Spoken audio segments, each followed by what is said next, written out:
judici del procés. A partir de 2:15, les defenses, com deien, començaran a exposar les conclusions finals que s'allargaran fins demà. Després dels 12 processats tindran el dret a l'última paraula. Cada un disposarà d'un quart d'hora per defensar-se de les acusacions i després aquest judici quedarà vist per sentència. Si hi ha algú que es pot posar en la pell dels 7 magistrats d'aquest tribunal, d'aquesta sala segona, que és qui tindran la responsabilitat de redactar aquesta sentència, és Joaquín Jiménez. Ell, de fet, ho va ser. És magistrat emèrit del Tribunal Suprem, de la mateixa sala que jutja el procés. Per tant, estem contents de poder-lo saludar a aquesta hora. Señor Jiménez, buenos días. Buenos días, buen día a todos. Señor Jiménez, donde las acusaciones, la Fiscalía, sobre todo, ha visto rebelión, violencia y golpe de Estado, las defensas no ven delitos, sino ejercicio de derechos fundamentales. Bajo su criterio, ¿quién ha sustentado mejor su postura a lo largo de estos 4 meses de juicio oral? Vamos a ver, ahí hay un planteamiento absolutamente maniqueo. Quiero decir, o hay rebelión o no hay nada.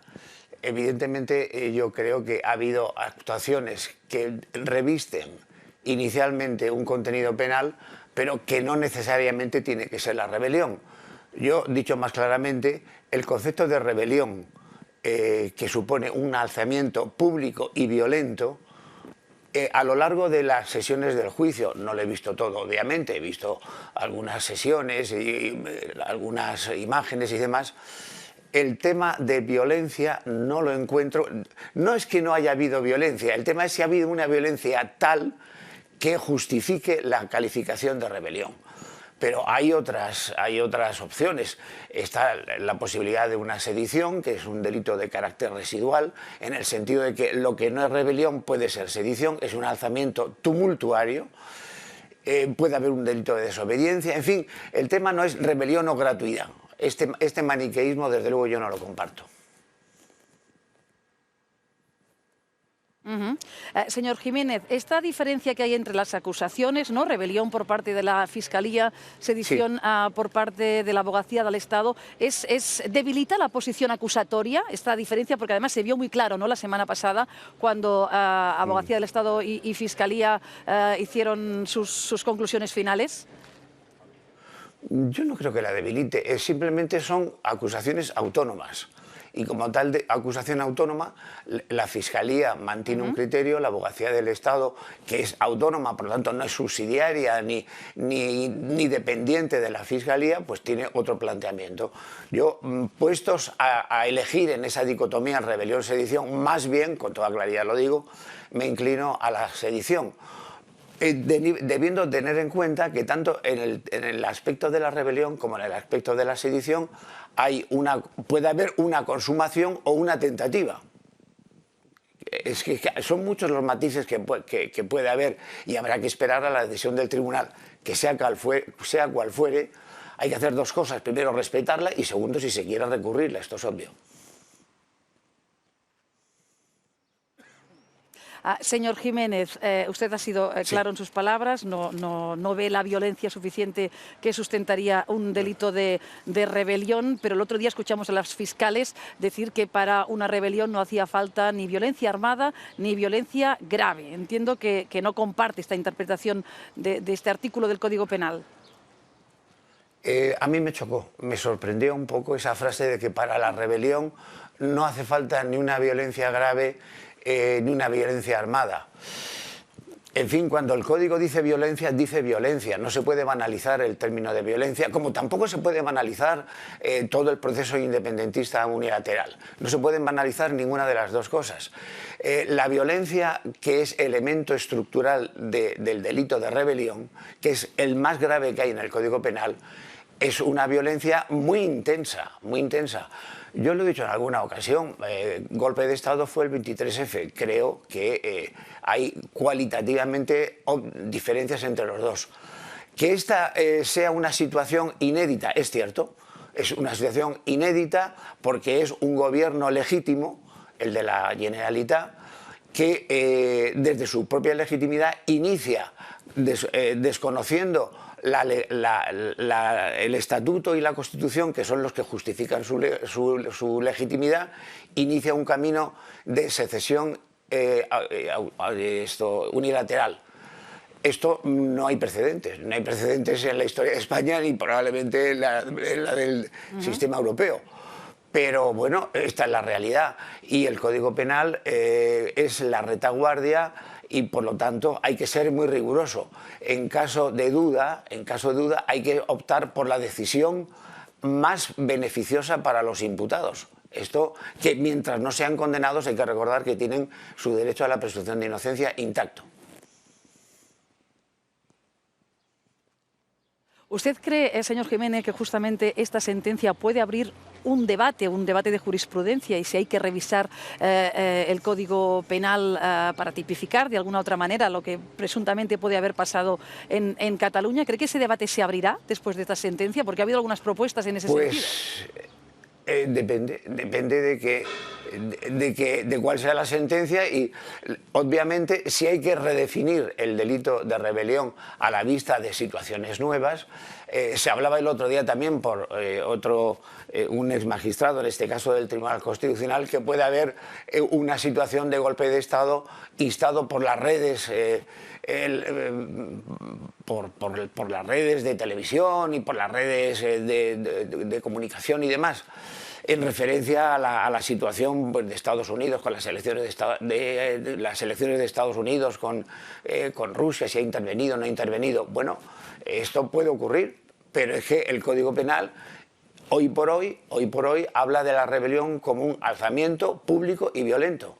Por lo tanto, la redefinición que pueda darse de la rebelión no va a afectar a este caso, porque será una ley posterior y las leyes posteriores, salvo que sean más beneficiosas, no pueden ser aplicadas a los acusados. ¿Este tribunal trabajará para que la sentencia sea escrita por unanimidad, señor Jiménez? ¿Cree que usted lo conoce bien? ¿Será una sentencia por unanimidad? ¿Se pueden permitir votos particulares? Vamos a ver, el voto particular es una manifestación de la transparencia interna que tiene el sistema judicial. Es cierto que un voto particular de alguna manera debilita alguna sentencia. También es igualmente cierto, y esto pues, lo digo por experiencia, que en determinados casos muy importantes se intenta llegar a una unanimidad. ¿Cómo se llega a esa unanimidad entre un tribunal de 5 o de 7, como en este caso? Pues buscando líneas de encuentro, no líneas de desencuentro, líneas de encuentro, teniendo en cuenta que uno de los principios fundamentales del derecho penal es el principio de proporcionalidad. El principio de proporcionalidad que tiene un reflejo en la Carta Europea de Derechos Humanos. Bien, pues no sé si habrá votos particulares, pero en todo caso la existencia del voto particular está expresamente reconocida en el sistema judicial español. En otros países no existen. En Francia, por ejemplo, no existen votos particulares. Existen en el Tribunal Europeo. Y entonces habrá que esperar. Indudablemente es una sentencia, yo creo que es desde la sentencia del 23F, desde la sentencia del golpe de Estado, ese sí, del 23F, es esta que se va a dictar, es la más importante que ha habido en la historia reciente judicial española, a mi modo de ver. Yo decía que usted puede ponerse en la piel, entiendo, de estos 7 magistrados. ¿Les pesa esa responsabilidad, cree usted, en esos momentos? ¿Les pesa el saberse observados? ¿Les pesa también el hecho de que, usted decía antes, puede ser recurrida y que eso al final del camino será examinado también por las instituciones judiciales europeas? Sí, evidentemente se es consciente de la importancia de dar una respuesta fundada, de la importancia de que esa respuesta sea, a ser posible, unánime, si no pudiera ser pues, mayoritaria. Se es consciente de que, en fin, toda sentencia puede ser recurrida. En este caso puede ser recurrida ante el Tribunal Constitucional, vía recurso de amparo, y ante el Tribunal Europeo de Derechos Humanos. Bien, desde esa realidad pues hay que redactar la sentencia en la que incluso el estilo de la sentencia, la forma de decir las cosas, va a ser objeto o puede ser objeto de encuentro, porque a veces se puede estar de acuerdo en el fallo, pero en los razonamientos puede haber discrepancias. Incluso hay votos particulares respecto de la argumentación, no del fallo. En fin, yo espero que en este caso la sentencia sea ese juicio de certeza al que haya llegado la sala después de valorar la prueba de cargo, de valorar la prueba de descargo y de llegar a ese canon que nos dice el Tribunal Europeo con mucha frecuencia de verdad más allá de toda duda razonable. Verdad más allá de toda duda razonable. Hay que esperar y hay que confiar en el sistema, en que esto sea así, desde luego. Señor Jiménez, los acusados deberían poder esperar esa sentencia en libertad una vez terminado el juicio. Ellos lo han pedido sus defensas en reiteradas ocasiones a lo largo de todo el proceso y ya han confirmado que cuando mañana quede visto para sentencia lo volverán a hacer. Sí. Yo ya me he pronunciado en alguna ocasión respecto de que entiendo excesivamente riguroso el mantenimiento de la prisión en los términos en los que se está produciendo. El juicio va a terminar. En la ley existen otros medios igualmente eficaces y menos gravosos para garantizar la presencia o la disponibilidad de los procesados o de los acusados a la disponibilidad del tribunal. Una vez que el juicio termine, ese riesgo de fuga que podía tener, que ha sido reiteradamente citado como causa fundamental de mantener la prisión, por los perjuicios que podría suponer la fuga para el juicio que estaba celebrándose, ahora desaparecen. Y yo entiendo que en este caso, mi opinión particular, y respetando la que en su caso diga el tribunal, una vez concluido el juicio, después del visto para sentencia, si hubiera una petición de libertad, como presumiblemente puede haber, yo creo que debería ser aceptada adoptando otras medidas menos gravosas y, como digo, igualmente eficaces para evitar un riesgo de fuga que en cualquier caso tampoco puede ser reiterado de una manera crítica, hay que justificar, y son personas, hay que recordarlo, que han acudido siempre han acudido a todos los llevamientos judiciales cuando estaban en libertad, y que el hecho de que otros se hayan fugado no supone una transmisión de la responsabilidad de lo que otros han hecho. Uno responde de sus propios actos. Señor Jiménez, para terminar, justo antes de ese visto para sentencia los vamos a oír a los 12 en su último turno de palabra. ¿Qué importancia tiene este momento procesal, ¿no?, cuando los acusados pueden dirigirse por última vez al tribunal? Pues es algo que es relevante. No es un trámite puramente burocrático y, de hecho, algunas sentencias del Tribunal Supremo han hecho hincapié en la importancia de este dato, hasta tal punto que quiero recordar que ha habido alguna sentencia que, por un olvido del tribunal o del presidente del tribunal, que es el que dije, se ha olvidado de darle la palabra al acusado y se ha declarado nula la sentencia. El derecho a la última palabra supone la manifestación de dos principios fundamentales.